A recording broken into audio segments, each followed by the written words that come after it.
The research process is like being a detective. We start with a mystery and use clear steps to find the truth. Step 1 is to find a question. This is your research question, like asking, does a plant grow faster with music? Step 2 is to look for clues.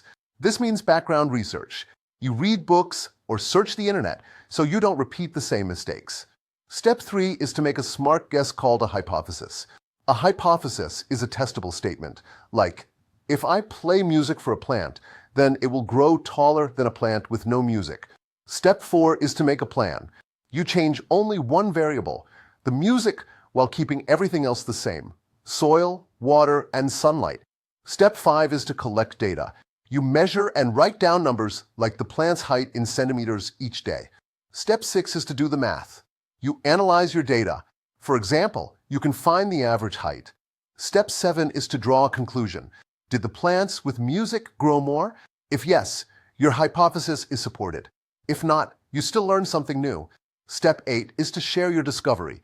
Write down what you found so other people can learn from you. This is how science grows. And that's the research process.